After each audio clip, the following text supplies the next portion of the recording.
Assalamualaikum warahmatullahi wabarakatuh. Ismahuli ismi faturoji.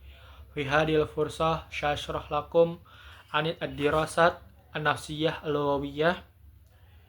Baik, pada kali ini saya akan menjelaskan apa itu pengertian psikolinguistik dan apa saja ruang lingkup psikolinguistik dan apa saja kontribusi psikolinguistik terhadap pembelajaran bahasa. Baik, langsung saja pada poin pertama, yaitu apa pengertian psikolinguistik. Secara etimologis, psikolinguistik berasal dari kata psikologi dan linguistik. Psikologi mempelajari perilaku dan proses mental, sedangkan linguistik mengkaji struktur dan sistem bahasa. Ketika keduanya digabung, terbentuklah psikolinguistik, yaitu studi ilmiah tentang bagaimana manusia memahami, menghasilkan, dan memperoleh bahasa. Psikolinguistik berfokus pada individu, bukan interaksi sosial secara umum. Ia mengkaji proses internal dalam otak saat seseorang berbicara atau memahami tuturan.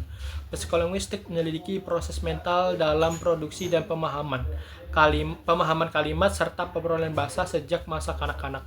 Menurut Aichstone, psikolinguistik menaruh perhatian utama pada 3 hal, yaitu pemerolehan bahasa, hubungan pengetahuan dan penggunaan bahasa, serta proses produksi dan pemahaman tuturan. Baik, selanjutnya ruang lingkup kajian psikologi bahasa. Yang pertama yaitu ada kompetensi bahasa.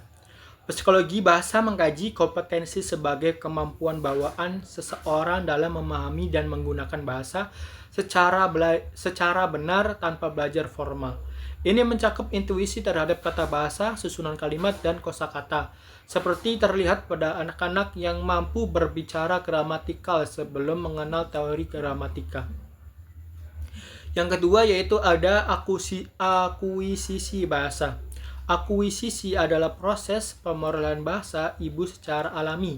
Psikologi bahasa menelaah bagaimana otak menyerap input bahasa dari lingkungan dan memprosesnya dan membentuk sistem linguistik internal. Teori Language Acquisition David atau LAD dari Chomsky menyatakan bahwa manusia memiliki perangkat bawaan untuk memperoleh bahasa. Yang ketiga ada performansi berbahasa. Performansi adalah perilaku nyata dalam menggunakan bahasa, seperti berbicara atau menulis. Psikologi bahasa melihat bagaimana kompetensi internal diaktualisasikan dalam komunikasi nyata, yang dipengaruhi oleh faktor fisiologis, emosional, dan sosial. Yang keempat ada asosiasi verbal dan pemerolehan makna. Psikologi bahasa menelaah bagaimana kata-kata sebagai simbol berasosiasi dengan makna. Proses ini disebut pemerolehan semantik dan penting untuk memahami bagaimana makna dibentuk dan dikembangkan dalam konteks. Yang kelima ada gangguan bahasa pada individu abnormal. Studi psikolinguistik juga mencakup gangguan bahasa seperti afasia, disleksia, dan gegap.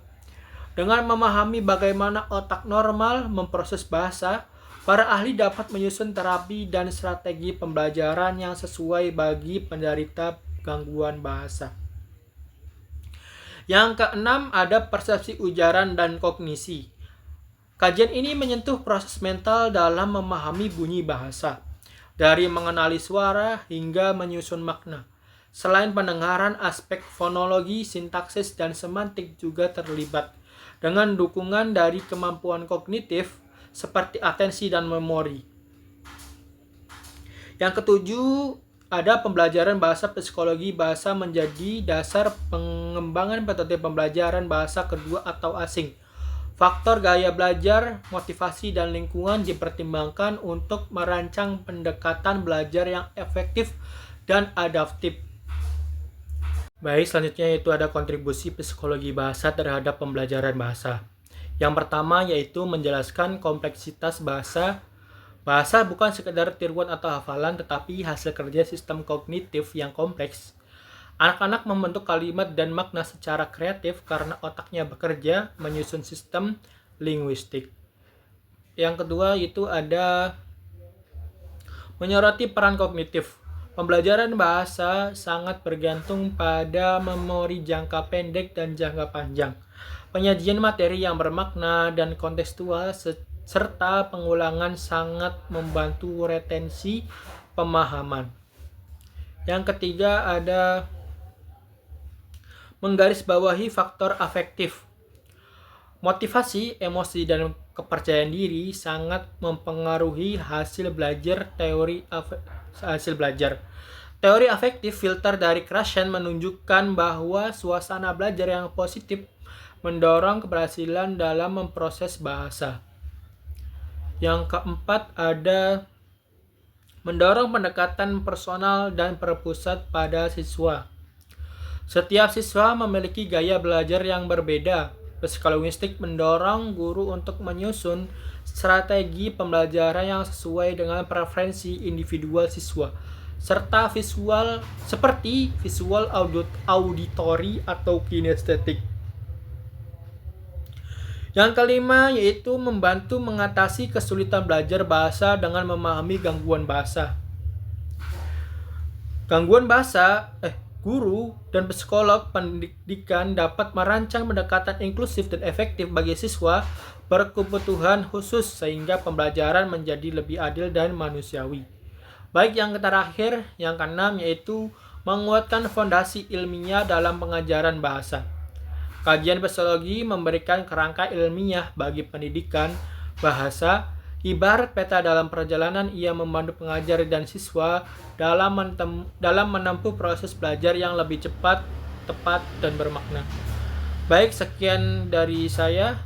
Kurang-kurangnya mohon maaf. Assalamualaikum warahmatullahi wabarakatuh.